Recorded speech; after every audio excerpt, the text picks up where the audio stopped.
Good morning, Bucknutters. Welcome into the Bucknuts Morning 5 here on Friday, April 8th, 2016. I am Dave Biddle. Very happy to be joined by Bucknuts contributor Jonah Booker.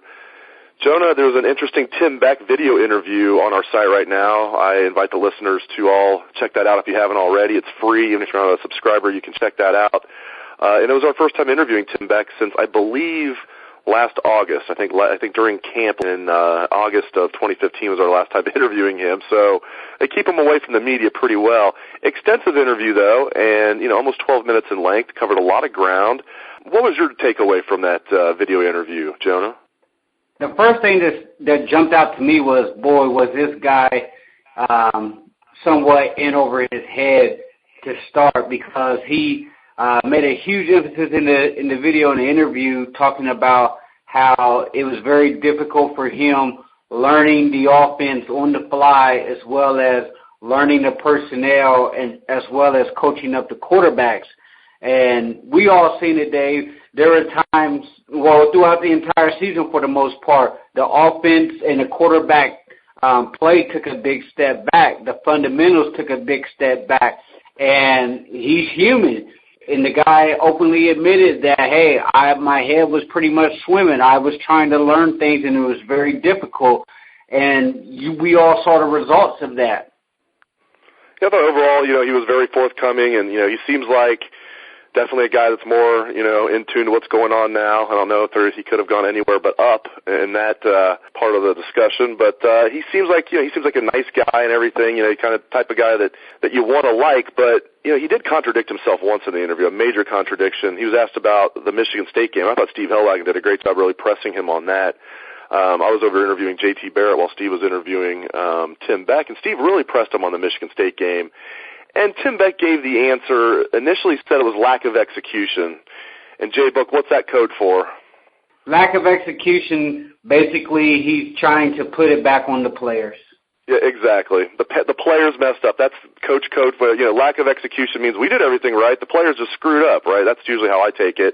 So he says that, and I'm thinking, how are you going to put this on the players? That was the worst game plan ever. Then almost in the next breath, Jay Book, he says that he blamed himself. He said, I always point the finger at me first. I kind of took that as he kind of caught himself and realized maybe he shouldn't be putting it on the players, but I didn't like that contradiction. That was the one part of the interview that I was not a big fan of. I think great job by Steve pressing him on it, but again, to say it was lack of execution but then say, but I blame me, I mean, which is it, man? That was one part of the interview that didn't really strike me real well. Right. In that instance, the Michigan State game, he needs to put the thumb right into his chest. That, as you said, that was the worst game plan I've ever seen watching Ohio State football. It was very vanilla, to the point that it was such an epic disaster that they had to move Ed Warner upstairs to sit right next to him to get a second set of eyes. And as he was talking in that interview, talking about how him and Ed are working really well together, after that Michigan State game, Ed came upstairs, and it just leads me to believe how special Tom Herman was, that Tom was able to sit up there, do everything that he needed to do while maintaining a high level of play, whereas Tim Beck has to have another guy come sit right next to him to help give him feedback and get a second set of eyes on what he's seeing up there. That Michigan State game was just a complete disaster. Yeah, the players may have not executed certain things, but the overall game plan wasn't designed to put them in the best situation to execute. And as you mentioned, Tim Beck did say they feel like they have now found, the right mix, with him and Ed Warner up in the box. Of course, what else was he going to say? It was it was a mess before that. And then, but the last two games when they did that, I mean, they go up there and they blow out a good Michigan team in Ann Arbor, just blew the doors off of them. And then Notre Dame, same deal. I mean, they put up 44 points against Notre Dame. So, the two times that they had Ed Warner and Tim Beck in the box, it worked, and they're going to do it again this year. And furthermore, they're going to have Greg Stodrala on the field coaching the offensive line. It won't just be Jim Cordell down there helping out, but they still have Jim Cordell. So that's all good news there. So hopefully they have now found the right mix with Warner and Beck in the box. But I agree with you, man. It is a little weird that Beck's like, yeah, he basically needs somebody up there to help him, where you really, if you really know what you're doing, you probably shouldn't need anybody up there holding your hand. But hopefully for the Buckeyes' sake, Ed Warner and Tim Beck up there together will be the right mix again. Switching gears, a really cool story with Tracy Sprinkle. I had a chance to interview him yesterday. Had a chance to interview Larry Johnson. And I think some Buckeye fans might forget about this. Tracy Sprinkle, not all, a lot of Buckeye fans remember this. Some Buckeye fans might forget. Tracy Sprinkle was actually kicked off the team a little less than 2 years ago. It was July of 2014, and everybody's going to remember the joke. The name of the club was the Grown and Sexy Lounge up, from his hometown in Lorain, and there was a brawl outside that he was involved in. And what really got him was a drug possession. Now, fortunately for him, that got, maybe there was nothing to that. For whatever reason, that got wiped off the books. There was no charges there, so he was actually reinstated. But briefly, Tracy Sprinkle was kicked off the team. Then he hardly played, even after being reinstated on the national championship team. He played a total of 3 games, 0 tackles, J-Book. Then last year, didn't put up any type of big stats. I think he had 4 tackles for the entire year, but he played in 12 games and showed flashes of brilliance, I thought. Now, you talk to Larry Johnson, you talk to some of the other coaches, this guy is entrenched as a starter, along with Mike Hill at defensive tackle. So here you go, a kid that was almost out of the program. Buckeye fans are making fun of him. This is less than 2 years ago. And now you talk to him, he seems very humble, he seems like a hard worker, the coaches like him, and he's a starter. So what a rags to riches story, from almost kicked off the team to now a starter.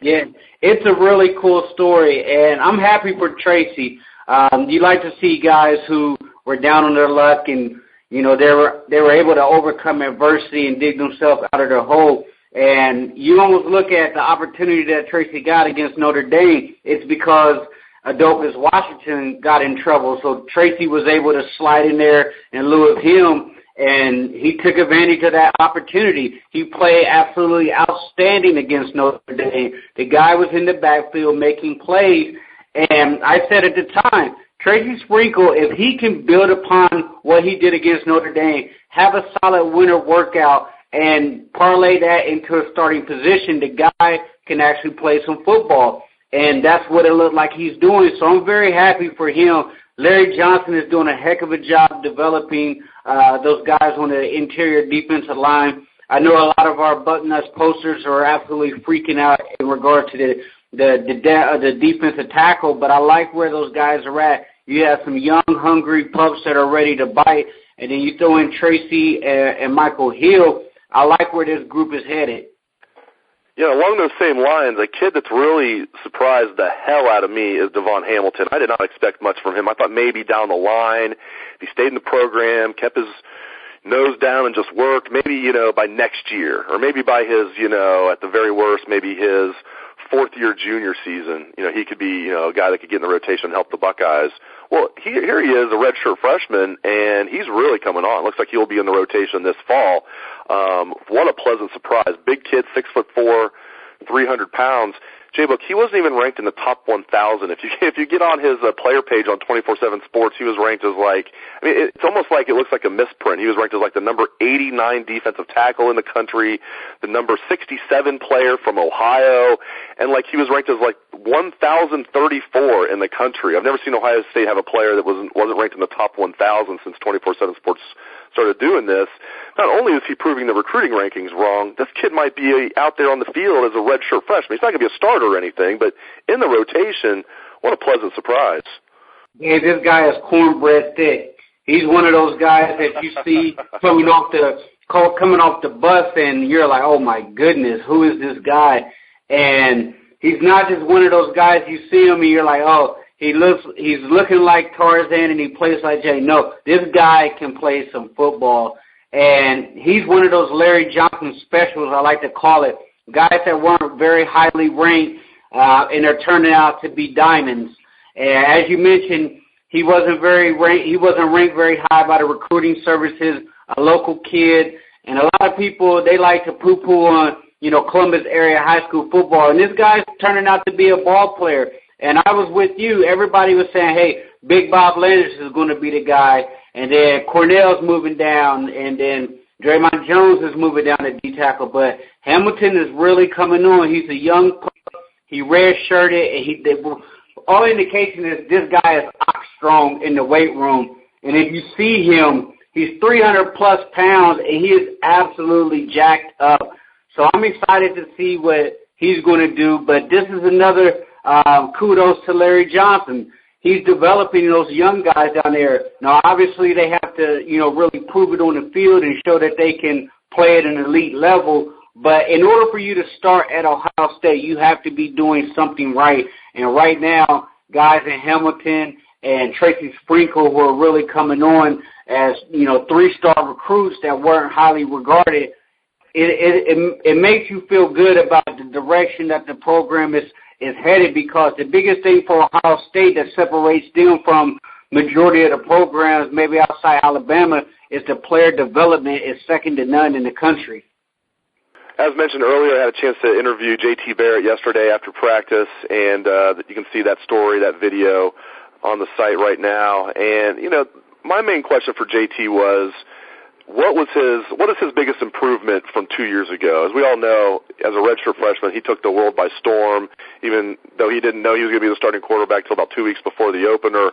This kid finished 5th in the Heisman voting as a redshirt freshman, Big Ten Freshman of the Year, Quarterback of the Year, set the Big Ten all-time record for total touchdowns with 45, 34 passing, 11 rushing. And you have to think, as a fourth-year junior, he's considerably better at certain areas. I want to know what was his biggest improvement from that year, and he gave a really interesting response. I'm going to read this quote to you, J-Book. You can give your response. Here's J.T. Barrett. He said, "I think just things are starting to get slower, whether it be after the snap or even the pre-snap. I'm seeing things better. I think that's a continuing thing that you try and involve in your game, being able to see things faster, because the game slows down as you keep on playing, and that's something that has definitely helped me." And Barrett continues to say, "My redshirt freshman year, it was like get the play and just run it. There was really no thinking, just making it simple for myself, because if I started to think, that's how I started to play slow and start messing up. So it's a reactionary thing, and I just did that for myself." And he goes on to say, "Now I'm able to see things, and everything is moving slower for me. And that's just from watching film and doing a better job of transferring what I see on film to the field. That's something that I continue to do." So what a great sign. He's saying that, just in short, the game is slowing down for him. He always seemed like a guy where the game was already pretty slow for him. He's so cool out there. Man, I think this kid is going to be, at the very least, if he stays healthy, a Heisman finalist. He will be in New York this year. Your take on his comment and just anything else you want to say about JT? As a Buckeye fan, that should make you smile. What you're hearing is a guy that's basically telling you that I'm progressing as a college football player. And the speed of the game, once it starts slowing down for you and you're able to see the field as a quarterback and you're able to play a whole lot faster, what does that mean? That means the football is going to be coming out a lot quicker. Whereas if you're trying to guess and you're trying to overthink what the situation or the coverage is, you tend to hold on to the football. And at that time, it's going to help the offensive lineman if he's being able to get that football out, because 1, 2, 3, boom, that ball's out. And the receivers are able to go ahead and make a play. Now, JT, he's a guy that came in really early in his career because he was an early enrollee. So he came in January, even though he wasn't able to participate in spring ball because he was coming off that ACL. He's been around the program for quite a bit of time. So you would expect at this point of his career, even though he's had some turnover within the coaching between Herman and Beck, the game is slowing down for you. So it's a good sign for Ohio State, the fans, the program, because he's going to put up big numbers this year. If he doesn't have a monster year, Dave, then you have to look long and hard at what Tim Beck is doing, because there's no reason why he shouldn't have a 40-touchdown type year coming up. The talent is there, even though they're very young, but he should have a monster year, especially when he's saying the game is slowing down for him. Great stuff, as always, from Jonah Booker. You can catch his column every week on Bucknuts. It's called Outside Columbus. You can follow him on Twitter at JBook37. Again, that's at JBook37. Thank you very much, J-Book, and thank you to the listeners out there. Really appreciate you guys and gals tuning into the show. Hope you have a great day and a great weekend. Let's hear a little Buckeye swag, best damn band in the land.